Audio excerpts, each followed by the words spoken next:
Je fais partie de l'équipe pastorale de la Porte Ouverte à Mulhouse. Je suis plus particulièrement responsable de ce qui concerne l'enseignement biblique, les études bibliques et une formation de responsables qui existe depuis 16-17 ans, qui vise à donner des outils à ceux qui sont déjà impliqués dans des responsabilités spirituelles dans l'Église ou qui sont en tout cas en train d'y rentrer. On avait discuté avec Nico du thème et il m'avait proposé d'intervenir sur la question du parler en langue parce que je crois que vous faites une série, une étude sur le thème du Saint-Esprit, les dons spirituels. Alors j'aimerais dire d'abord en introduction que je suis pour. Voilà. Il faut quand même le dire. Mais je n'ai jamais vu un chrétien qui soit contre non plus de toute façon, heureusement. Alors, très honnêtement, l'ensemble de ce sujet recouvre en fait une pluralité de sujets, de questions qui, quelquefois, ont provoqué des discussions houleuses, militantes et quelquefois un petit peu exacerbées, outrées, et c'est dommage. Nous ne sommes pas tous arrivés toujours à la même compréhension de ce que le texte dit. Le tout, c'est qu'on puisse en parler, s'écouter, se comprendre. Il n'y a pas lieu que ça devrait provoquer des ruptures, des séparations, etc. En introduction, évidemment, c'est presque difficile de ne pas commencer par lire d'abord Acte 2, puisque c'est l'acte fondateur du pentecôtisme biblique. Le jour de la Pentecôte, ils étaient tous ensemble dans le même lieu. Tout à coup, il vint du ciel un bruit comme celui d'un vent impétueux qui remplit toute la maison où ils étaient assis. Des langues semblables à des langues de feu leur apparurent, séparées les unes des autres, et se posèrent sur chacun. Et ils furent tous remplis du Saint-Esprit et se mirent à parler en d'autres langues, selon que l'Esprit leur donnait de s'exprimer. Et il y avait en ces jours à Jérusalem des Juifs, hommes pieux de toutes les nations qui sont sous le ciel, parce que c'était la fête de Pentecôte, donc les Juifs se rassemblaient de partout pour cette fête, comme à Pâques. Au bruit qui eut lieu, la multitude accourut et elle fut confondue parce que chacun les entendait parler dans sa propre langue. Donc ils étaient évidemment dans l'étonnement, la surprise, et ils se disaient les uns aux autres, mais tous ces gaillards sont des Galiléens, et comment ça se fait qu'on les entend parler chacun dans notre langue maternelle? Il y a toute la suite de ces langues. Verset 12, ils étaient donc dans l'étonnement, et ils ne savaient pas quoi en penser, et ils se disaient les uns aux autres, mais qu'est-ce qui se passe ici? Il y en a qui se disaient, oula, en fait, ces gens-là, ils ont bu un coup de trop. Alors Pierre se présente avec les 11 apôtres, il élève la voix, il leur dit, écoutez, hommes juifs, et vous tous qui séjournez à Jérusalem, écoutez bien ce que je vais vous dire. Ces gens que vous voyez là ne sont pas ivres, comme vous le supposez. De toute façon, c'est 9 heures du matin, c'est difficile d'être déjà sous à cette heure-là. Mais c'est ce qui a été dit par le prophète Joël, qui a dit, dans les derniers jours, dit Dieu, je répandrai mon esprit sur toute chair. Vos fils et vos filles prophétiseront, vos jeunes gens auront des visions et vos vieillards auront des songes. Oui, sur mes serviteurs, sur mes servantes, dans ces jours-là, je répandrai mon esprit et ils prophétiseront. Je ferai paraître des prodiges en haut dans le ciel, des miracles en bas sur la terre, du sang, du feu, une vapeur, de la fumée. Le soleil se changera en ténèbres, la lune en sang, avant l'arrivée du jour du Seigneur, de ce jour grand et glorieux. Alors quiconque invoquera le nom du Seigneur sera sauvé. Alors, ce premier discours de Pierre montre beaucoup de choses intéressantes. Quand il a expliqué ce qui se passait ici, en disant que c'est l'effusion du Saint-Esprit, et dans son discours, il ne parle pas du parler en langue. Ce qui montre bien que le parler en langue n'était pas pour lui le cœur forcément de cet événement. L'événement de la Pentecôte, ce n'est pas le fait essentiellement que soit survenu le parler en langue. C'est le fait essentiellement qu'est survenue la personne du Saint-Esprit venant habiter dans les cœurs des personnes pour les changer, les transformer et faire d'eux des témoins puissants. Quelquefois, on parle du baptême dans le Saint-Esprit ou du parler en langue comme si c'était deux expressions synonymes. Et à mon avis, c'est dommage parce que le baptême dans le Saint-Esprit est bien plus et bien plus grand que le parler en langue. Le parler en langue est un des 9 dons, mais le baptême dans le Saint-Esprit est plus que le fait seulement de parler en langue. Parce que le baptême dans le Saint-Esprit est un baptême de puissance. Le mot baptême, en grec baptismo, c'est plonger, immerger. Ils ont été plongés dans le Saint-Esprit. Et comme quand on plonge quelque chose dans de l'eau, par exemple, eh bien la chose ressort entièrement mouillée. Et si vous plongez une éponge, elle ressort non seulement mouillée, mais elle ressort imbibée. C'est ça l'image du baptême, de l'immersion dans le Saint-Esprit. Et au cours des 2000 ans passés, évidemment, le Seigneur a continué de baptiser du Saint-Esprit ses enfants autant qu'il a pu le faire, autant qu'ils ont voulu le recevoir, même si quelquefois dans certains siècles, on pourrait avoir l'impression que le parler en langue en tant que don est quasiment disparu. Après le 3e siècle, 3-4e siècle et jusqu'au tout début des années 1900, entre les deux, il reste quand même très peu d'indications de communauté qui, globalement, est parlée en langue, même si on trouve quand même des traces. Ce qui ne veut pas dire que le Saint-Esprit s'était retiré, endormi ou je ne sais pas quoi, mais vous avez des revivalistes comme Finney, Wesley, Moody, etc., sont des gens qui, de toute évidence, avaient connu un baptême dans le Saint-Esprit extrêmement puissant, même si, quelque part, ils n'ont sans doute jamais parler en langue. Vous avez une petite brochure de Charles Finney qui s'appelle « Le baptême dans le Saint-Esprit » où il explique lui-même comment il a vécu une expérience de baptême dans le Saint-Esprit. Du reste, il l'appelle comme ça. Et Finney, c'est quand même 50 ans, 60 ans avant ce qu'on a appelé plus tard le pentecôtisme, à partir de 1906. Mais Finney dit vraiment avoir vécu un puissant baptême dans le Saint-Esprit. Donc, je pense que se centrer sur la question du parler en langue, comme si toute la question du baptême dans le Saint-Esprit tournait autour de ça, ce serait dommage. C'est plus que ça. Des gens ont été baptisés dans le Saint-Esprit et n'ont jamais parlé en langue. Je dirais même à contrario que je connais des gens qui parlent en langue et qui n'ont pas un décigramme de puissance. Donc si le baptême dans le Saint-Esprit est un baptême de puissance, alors le parler en langue n'est pas en lui-même seulement une démonstration. Quelquefois, dans certains milieux pentecôtistes, on a présenté le baptême dans le Saint-Esprit seulement à travers le fait de parler en langue, et c'était comme si les gens devaient quelque part recevoir une espèce de tampon, un visa sur leur passeport chrétien. Ils se sont repentis, ils ont été baptisés, ils parlent en langue, pouf, ils ont le dernier tampon, donc maintenant tout va bien, ils vont au ciel. Et évidemment, c'est tellement réducteur comme approche que ça fait un peu sourire, mais ça a un peu fait du mal parce que quelquefois, la doctrine pentecôtiste a été déconsidérée, discréditée, comme si on disait « pour aller au ciel, il faut parler en langue ». Évidemment, c'est une contre-vérité. Le baptême dans le Saint-Esprit, bibliquement, est une autre réalité que le fait d'être né de nouveau. Ce serait difficile d'imaginer que les 120 dans la chambre haute n'étaient pas des disciples avant la Pentecôte. Ils étaient des disciples, ils étaient convaincus, ils avaient vu Jésus, ils croyaient que Jésus était mort, qu'il était ressuscité, ils étaient décidés à marcher avec lui, ils étaient déjà dans une attitude de don d'eux-mêmes. Le simple fait d'être disciples de Jésus, c'était déjà un risque avec leur propre vie. Donc ils étaient renouvelés par le Saint-Esprit, le Saint-Esprit était en eux, mais ils avaient besoin de recevoir cette puissance. L'apôtre Paul dit bien: personne ne peut être disciple sans avoir le Saint-Esprit. Si quelqu'un n'a pas l'Esprit de Dieu, il ne lui appartient pas. Donc, être chrétien, c'est forcément avoir le Saint-Esprit en soi.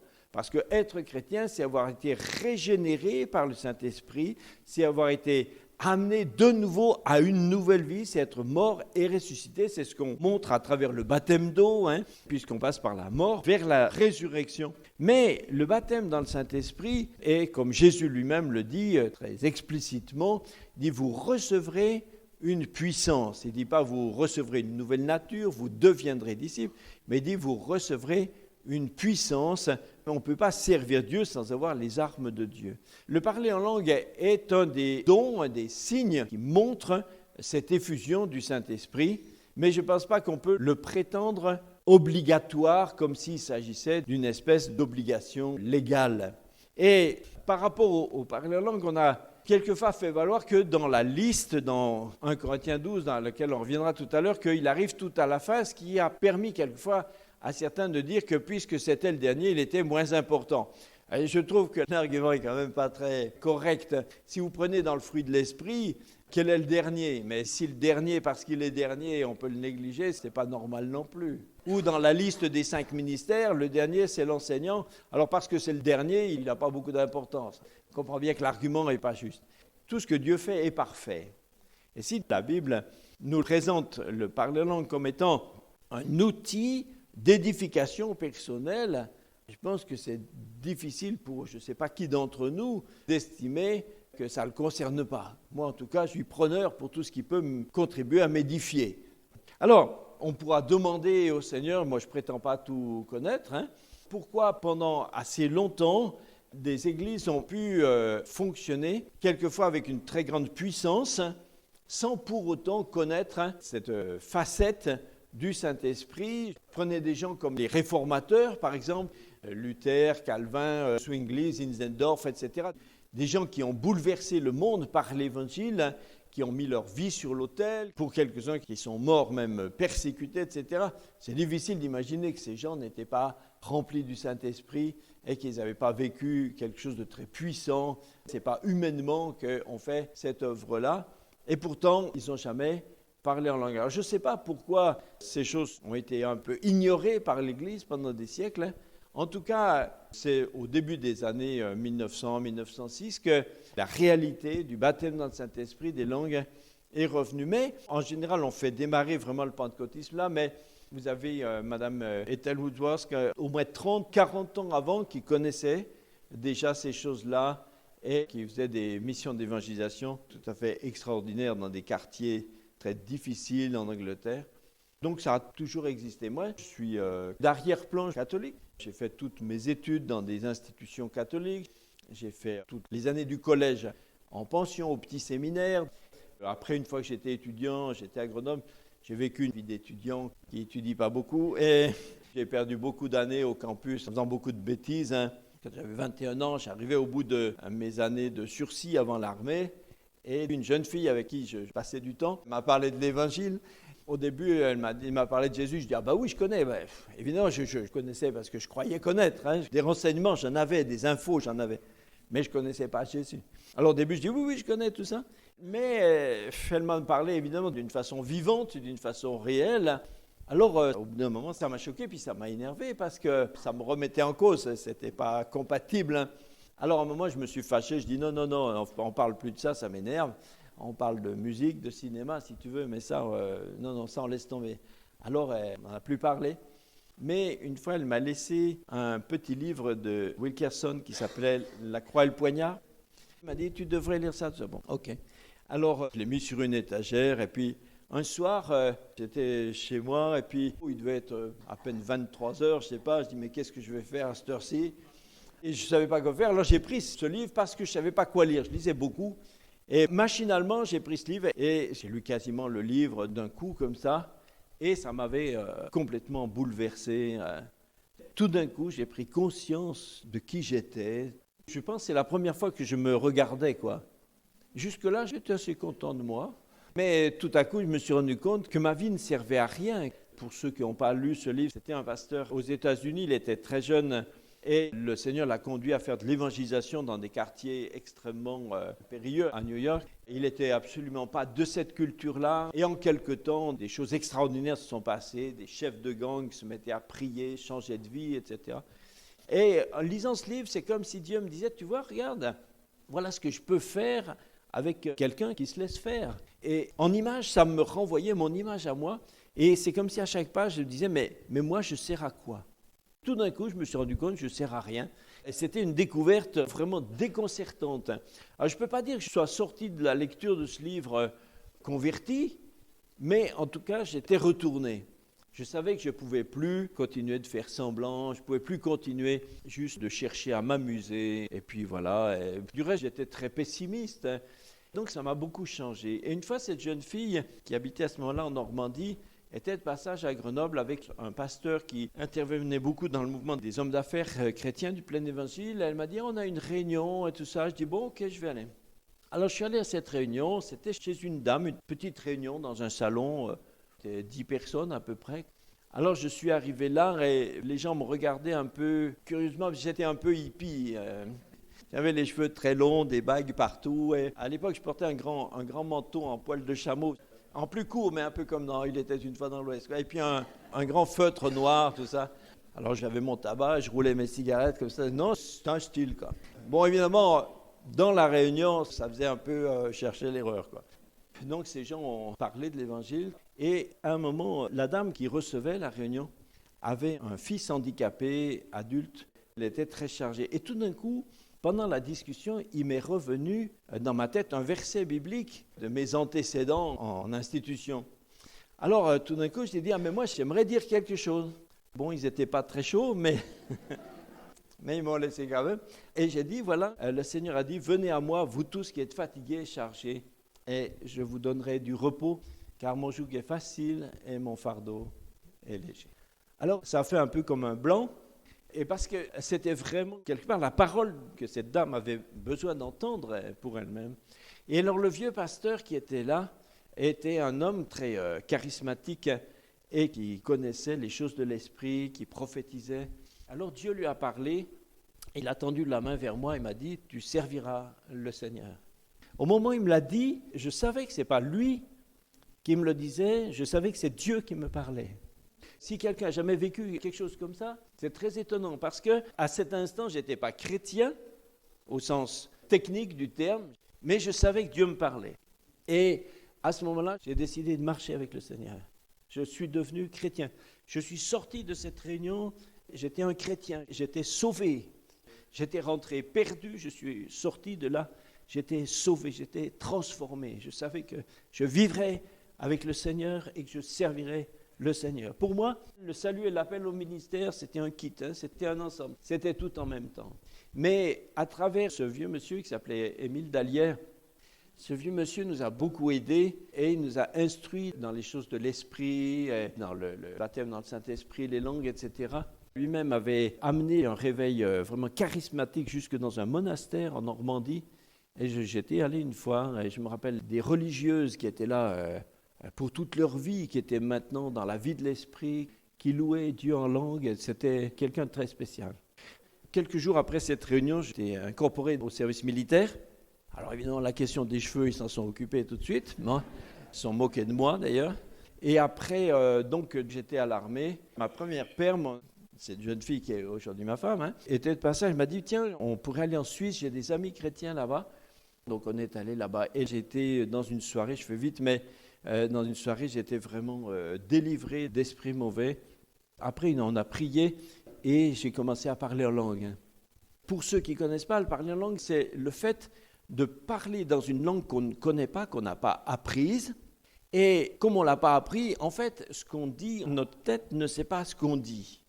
Donc évidemment, c'est très défiant pour l'intelligence, pour le raisonnable, parce qu'il faut faire confiance que ce qu'on dit a un sens. Si vous l'écoutez comme ça fait très, je ne sais pas comment dire, ça fait très charabia, quoi. Et celui qui ne croit pas, c'est facile de dire, écoutez, n'importe qui se met à dire blablabla, et puis il croit qu'il dit quelque chose. Alors, je comprends les craintes, c'est normal. Maintenant, dans le livre de la Pentecôte, le jour où ça s'est produit, le Seigneur a fait en sorte que les 120 ont parlé en langue dans des langues des personnes qui étaient là autour d'eux. Donc, ils se sont bien rendus compte que ces gens parlaient des vraies langues. Ceux qui connaissaient cette langue, chacun disait « mais celui-là, il parle le truc de mon pays, celui-là, il parle comme chez moi ». Donc, c'était des vraies langues. Il ne faut pas imaginer que les 120 s'adressaient à eux. Ils ne leur adressaient pas la parole, ils ne leur parlaient pas à eux, ils parlaient des merveilles de Dieu. Ils louaient Dieu, c'était comme des louanges, des prières. Il se trouve que ceux qui étaient là les entendaient et les comprenaient, mais ce n'est pas comme s'ils les évangélisaient, par exemple. Non, ils ne leur parlaient pas à eux, ils parlaient à Dieu. Donc, je parlais en langue. Après cette expérience, et mon épouse aussi, donc on marchait avec le Seigneur, quoi qu'on ne connaissait pas vraiment ni chrétien ni église. On était un petit peu tout seul, mais tout seul avec le Seigneur. Comme j'allais à l'armée, à la caserne tous les jours, j'avais une permission de nuit, donc tous les soirs, je prenais le bus, je rentrais chez moi et je retournais le matin. Donc, tous les jours, je prenais le même bus pour aller à la caserne. Et notre caserne était encore en construction. On y habitait, mais il y avait des bâtiments qui n'étaient pas encore finis. Donc il y avait des chantiers qui étaient toujours en cours. Ce qui fait que dans ce bus, tous les jours, il y avait des ouvriers qui allaient travailler au chantier et donc des Arabes qui travaillaient sur le chantier. Et alors moi, quand je parlais en langue, dans mon culte personnel, tout seul, ce que mon oreille entendait, il me semblait que ça ressemblait à de l'arabe. Mais je ne connaissais pas un mot d'arabe. Alors, un matin, je m'assois dans le bus, je me suis dit, je vais faire une expérience. Alors, je m'assois à côté d'un monsieur qui était tout seul, un arabe, et j'ai commencé à parler avec lui, la pluie et du beau temps, tout ça, pour le mettre un peu à l'aise, quoi. À un moment, je lui ai dit, écoutez, est-ce que je peux vous dire quelque chose dans une langue étrangère, et puis juste vous me direz si vous connaissez cette langue. Alors le gars m'a regardé avec des yeux un peu inquiets, il s'est dit, ça y est, je suis tombé sur qui? C'est quoi cette histoire? Bon, oui, il m'a dit, oui, allez-y. Alors j'ai commencé à parler en langue. Mais sans fermer les yeux, sans avoir l'air mystique, exalté. Non, exactement comme je lui parlais, comme ça. J'ai parlé pas longtemps, ce qui me semblait être quelques phrases. Puis je m'arrête. Et tout de suite, il me dit, oui, je connais bien cette langue. Alors là, c'est moi qui étais choqué maintenant. Hein. Je dis, et vous pouvez traduire alors? J'ai dit quoi? Et tout de suite, il n'a pas hésité, il me dit, ah ben ça c'est une prière. Celui qui prononce cette prière s'adresse à Dieu et il l'appelle le Dieu très haut et il lui demande, dans cette prière, il lui demande que le Dieu très haut conduise tout dans sa vie, etc. Donc il m'a traduit tout ça et le gars n'avait aucune idée du contenu de ce message. C'est impossible, il ne pouvait pas inventer, il ne sait pas, il n'a aucune idée de ce que je vais lui dire. Encore le plus extraordinaire, j'ai trouvé, c'est qu'avec mon épouse, puisqu'on s'était mariés pendant que j'étais au service militaire, avec mon épouse, tous les jours, on priait pour que Dieu, le Dieu très haut, conduise notre vie. Parce que je savais que je voulais servir Dieu, mais en sortant du service militaire, je n'avais pas de métier, pas de travail, on ne savait pas si on resterait à Grenoble, si on irait ailleurs, et on ne voulait pas se rater, on voulait faire ce que Dieu veut. Donc notre prière tous les jours, c'était ça, Seigneur, conduis notre vie. Et quand ce monsieur m'a traduit, ce que le Saint-Esprit disait à travers le parler en langue dans ma prière, c'était que nous lui demandions que Dieu conduise notre vie. C'est extrêmement cohérent. J'aime bien raconter cette histoire parce que je pense que ça peut aider des personnes qui, et je le comprends, qui peuvent être un peu, je ne sais pas comment dire, réticents ou qui peuvent hésiter sur cette question. Le parler en langue n'est pas... Paul lui-même le dit, ce n'est pas du lalalisme. Paul dit, toutes les langues sont des vraies langues. Et ce n'est pas étonnant que quand on entend quelqu'un parler en langue, que la plupart du temps, on ne sait pas de quelle langue il parle. Rien qu'aujourd'hui, dans le monde, il y a à peu près, je crois, dans les 4500 langues maternelles aujourd'hui. Mais certaines personnes se sont quelquefois rendues compte qu'il y a des gens qu'on a entendus des fois parler en langue dans des langues mortes. Des spécialistes ont des fois entendu quelqu'un parler en langue, en latin, en grec, du je ne sais quoi, en sanskrit, pour ceux qui connaissent. Donc si on part de l'ensemble de toutes les langues qu'il y a aujourd'hui sur la Terre, mais si on se dit aussi toutes les langues qui ont existé dans le monde, alors là, on n'est plus autour de 4000, mais on est sur plusieurs dizaines de milliers. Donc ce n'est pas étonnant que quelquefois on ne comprenne pas. Des fois, on comprend un peu des mots. Il y a des gens qui comprennent des mots, disent tiens, ça c'est très latin, comme racine de langue. Des fois pas. Il y a des langues qui ne nous apparaissent même pas comme des langues. Donc, il ne faut pas se laisser dérouter par tout ça. À quoi sert le parler en langue? Le parler en langue, comme Paul l'explique très clairement, il dit parler en langue, c'est parler à Dieu. Le but du parler en langue, ce n'est pas de s'adresser à quelqu'un, ce n'est pas de faire de l'évangélisation. Le but du parler en langue, c'est de louer Dieu dans une langue qu'on ne connaît pas, mais c'est de louer Dieu avec notre esprit, en sachant que c'est une langue par laquelle Dieu nous permet de parler. Et en faisant ça, celui qui parle en langue contribue à s'édifier lui-même. Maintenant, comprenons bien que le parler en langue n'est pas une espèce de recette, ce n'est pas le sirop qui guérit tout. Le parler en langue n'est pas une espèce de recette magique qui supplée à tout, à toutes les difficultés. Là où il nous faut crucifier la chair, il n'y a rien d'autre à faire que de crucifier la chair. Ce n'est pas de parler en langue 2 heures par jour qui changera quelque chose. Là où il faut prendre des décisions, il faut prendre des décisions. Là où il faut étudier la Bible, il faut étudier la Bible. Là où, dans des cas extrêmes, il faut des fois chasser des démons, il faut chasser des démons. Mais toutes choses étant égales par ailleurs, le parler en langue contribue à édifier celui qui le pratique. Donc je ne peux que vous y encourager.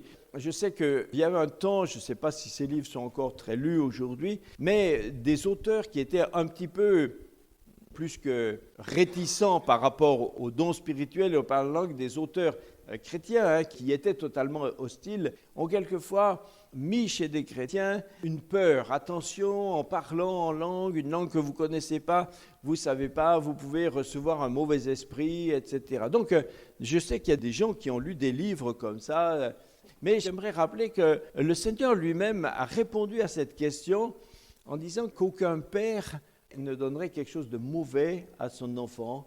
S'il lui demande du poisson, il ne va pas lui donner un scorpion. S'il lui demande du pain, il ne va pas lui donner du poison. Et Jésus lui-même ajoute en disant à combien plus forte raison le Père Céleste donnera-t-il le Saint-Esprit à ceux qui le lui demandent. Il faut revenir à la parole de Dieu elle-même, à ce que Jésus lui-même a dit. Parler en langue, comment ça se reçoit ? Eh bien, ça se reçoit de différentes manières. Il n'y a pas de parcours protocolaire typique. Quand les 120 étaient dans la chambre haute, ils s'attendaient à ce que le Saint-Esprit... Mais ils ne savaient pas ce qui allait se passer. Nous, on le lit comme si c'était tout naturel. Mais rappelez-vous que eux, les 120, ils étaient dans la chambre haute. Ils savaient qu'à un moment, ils ne savaient pas quel jour c'était. Ils ne savaient pas que ça serait aujourd'hui, le jour de Pentecôte. Et ils ne savaient pas à quelle heure, ni ce qui était censé leur arriver. Mais tout à coup, il s'est fait un bruit comme un vent impétueux. Alors, pourquoi ça a amené toute la ville autour de la maison ? Tout simplement parce qu'à l'époque, il n'y a rien qui était capable de produire un bruit violent, une détonation. Aujourd'hui, avec nos sonos et tout ça, on n'aurait pas de peine à faire ça. Mais à l'époque, il n'y a pas d'explosion, il n'y a pas de moteur, il n'y a pas de je ne sais pas quoi, il n'y a pas de sono et il n'y avait pas d'orage. Donc tout d'un coup, dans une ville, une espèce de détonation comme ça, c'est évident que tout le monde est accouru et c'est un vent qui a soufflé dans la maison. Et alors le Saint-Esprit est descendu sur eux et chacun a reçu cette petite flamme qui est devenue ce gage de puissance en eux. Vous voyez, quand les 120 ont reçu ces langues de feu, personne n'a reçu tout le feu. C'est le feu qui est venu et il est bien écrit des langues qui se sont séparées et chacun a reçu une. Jésus, lui, quand il a reçu le Saint-Esprit, il ne l'a pas reçu comme quelque chose qui s'est séparé, mais sous la forme corporelle d'une colombe. Une colombe, c'est biologique, donc c'est indivisible. Jésus a reçu le Saint-Esprit vivant tout entier. Nous recevons chacun la part dont nous avons besoin. Et c'est tous ensemble que nous avons tout le feu. Personne n'est jamais le garant du Saint-Esprit dans sa communauté. Donc, quelquefois, ça se fait comme ça, par l'initiative même de Dieu. Nous, on a beaucoup de témoignages de gens qui ont été visités par le Saint-Esprit, qui se sont mis à parler en langue dans des endroits quelquefois très improbables. Je me souviens de témoignages de personnes qui se sont réveillées tout à coup la nuit et ils étaient assis dans leur lit à 2 heures du matin en train de parler une langue qu'ils ne connaissaient pas. Mais même certains ont été très inquiets. Je me souviens d'un gars qui a téléphoné à son frère. Il a dit, écoute, ça ne va pas du tout.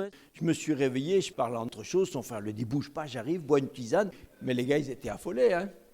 Donc, tout peut arriver sur l'initiative de Dieu. Maintenant, le plus courant, ce qui ne veut pas dire que c'est normatif, mais le plus courant, c'est que ça arrive par la transmission, la communication de quelqu'un qui prie pour une personne pour ça. Souvent, on voit que c'est comme ça que procédait l'apôtre Paul. Par exemple, vous avez l'histoire des disciples qu'il avait rencontrés à Éphèse. Donc, il leur a imposé les mains et ils ont reçu le Saint-Esprit. Dans d'autres cas, ça s'est passé autrement. Ça peut aussi arriver dans des temps où vraiment la présence de Dieu est là. On chante, on adore, puis vous oubliez un peu, c'est comme si autour vous oubliez, vous êtes juste dans la présence de Dieu. Et là, quelqu'un prie le Seigneur, Seigneur, tu es grand, Alléluia, Karami, Shakana. Et tout d'un coup, il se surprend à dire autre chose que ce qu'il connaissait. Et il parle en langue, et il continuera de parler en langue. Le parler en langue n'est pas un état extatique qui nous échappe. Il ne faut pas imaginer que ceux qui parlent en langue devraient être submergés d'émotions et avoir perdu tout sens d'eux-mêmes. Non, non, non, l'esprit des prophètes est soumis aux prophètes. C'est-à-dire, dans le contexte, chacun est gestionnaire de ce qui se passe en lui. C'est-à-dire que celui qui parle en langue quand il veut, comme il veut. Quelqu'un qui veut prier en langue, il se met à prier en langue, il veut s'arrêter, il s'arrête. On peut parler en langue, on peut chanter en langue, on peut prier en langue. Voilà, on est maître de soi. Des fois, je sais que dans certains endroits, ça a des fois un petit peu discrédité parce que ceux qui voulaient le propager étaient des fois un petit peu extrémistes, quelquefois tellement émotionnels et ingérables que ça finit par déranger. Dans 1 Corinthiens chapitre 12 et 14, vous avez 2 mises en garde. Une qui est une mise en garde de Paul par rapport à la relation qu'il y a entre le parler en langue, enfin disons les dons spirituels en général, et le parler en langue en particulier. Mais Paul dit, le surnaturel, c'est un mode de vie, c'est un moyen, c'est un agent. Mais il dit, faites attention les gars, ce n'est pas le but. Le but, c'est l'amour. C'est pourquoi il dit, autant je souhaite que vous parliez en langue, que vous pratiquiez tous les dons spirituels, mais attention, le surnaturel, ce n'est pas le but, c'est un moyen. C'est comme quand les disciples sont revenus dans Luc 10, 18 par exemple, qu'ils ont dit, les démons même nous sont soumis en ton nom. Jésus a dit, super, c'est très bien, mais il a dit, mais faites attention, ce n'est pas le but, ce n'est pas le centre. Okay. Donc il y a une première rééquilibrage que fait Paul en disant, attention, n'oubliez pas que c'est l'amour qui est en premier. D'abord, l'amour est éternel. C'est pour ça qu'il ajoute entre ces chapitres 12 et 14, ce célèbre chapitre 13 qui est l'hymne à l'amour. Okay. Et puis, dans 1 Corinthiens 14, il fait un deuxième rééquilibrage, plus spécialement à propos du parler en langue, en disant, attention à ne pas remplacer dans le culte en commun, à ce que le parler en langue ne devienne pas invasif et n'empêche pas l'enseignement. C'est pourquoi il dit, eh bien, quand on est tous ensemble, il faut qu'on comprenne ce qu'on fait. Et donc, il faut que l'enseignement demeure. C'est pour ça qu'il dit, je préfère 5 paroles qu'on comprendra que 10 000 paroles en langue qui, certes, m'édifieront moi, parce que c'est mon culte personnel, mais qui ne feront du bien à personne. Donc, c'est pour ça que dans le chapitre 14, il donne quelques recommandations en disant, attention à ne pas tout remplir d'émotionnel et d'irrationnel. Okay. Maintenant, une dernière question qui nous est souvent posée, c'est, oui, mais à la porte ouverte, par exemple, ou comme on a fait tout à l'heure, des fois, vous priez tous ensemble en langue, ou vous chantez en langue, et quelques-uns ont cru comprendre que l'apôtre Paul l'interdisait. Et il dit, non, non, c'est pas comme ça, si on parle en langue, c'est qu'il faut forcément qu'il y ait une interprétation. Alors, je ne crois pas que c'est ça que Paul dit. Ce que Paul dit, c'est qu'il dit qu'il faut rééquilibrer le parler en langue avec l'enseignement. Et il faut que le rassemblement de l'Église soit édifiant. Il faut que tout soit fait pour édifier. Donc on chante des chants qu'on comprend et une prédication qu'on comprend. Et donc on ne va pas passer son temps à parler en langue les uns et les autres pour que ça ne serve à rien. Maintenant, qu'on puisse avoir un temps pour parler en langue ou chanter en langue tous ensemble n'est pas anti-biblique. La meilleure preuve biblique que je trouve à ça, c'est que tout simplement, c'est que c'est comme ça que ça s'est passé le jour de la Pentecôte.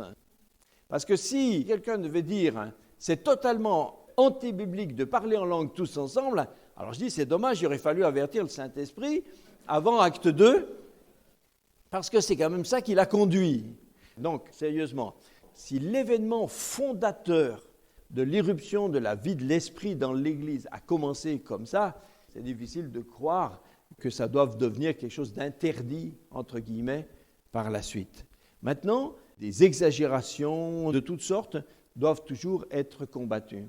Et Paul dit que ce sont des choses contre lesquelles vous ferez bien de vous tenir en garde. Ce n'est pas des interdits absolus. Et la raison de sa mise en garde, c'est qu'il dit que si on faisait des rassemblements dans lesquels personne ne comprendrait rien, alors d'une part, personne ne serait édifié, mais si quelqu'un venait de l'extérieur, il dirait là-dedans, ils sont tous zinzins. Bon, et ils n'auraient pas complètement tort. Mais ce que nous avons remarqué depuis des dizaines d'années, c'est qu'en fait, Si on a des temps, quelquefois à l'APO, où on chante en langue, par exemple, jusqu'à aujourd'hui, je n'ai pas un témoignage d'une personne inconvertie qui aurait été choquée par ça. Là où il y a des gens que ça choque, c'est toujours des chrétiens. Mais je comprends, je respecte. Si quelqu'un a grandi en ayant reçu cette approche que c'est quelque chose qui est totalement inadmissible, je comprends qu'il est choqué.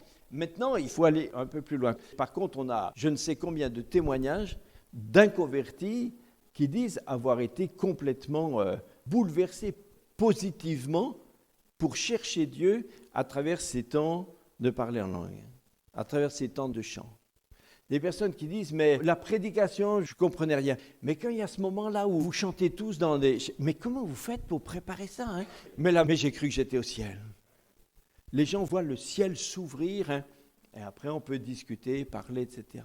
Maintenant, si dans un culte ça devenait prépondérant, si ça devenait invasif, de nouveau ce ne serait pas équilibré. Honnêtement, je ne crois pas du tout que Paul ait voulu donner des règles. Du reste, ces règles ne sont pas des règles. Et quand il dit 2 ou 3, 3 ou 4, c'est justement la preuve qu'il s'agit de recommandations.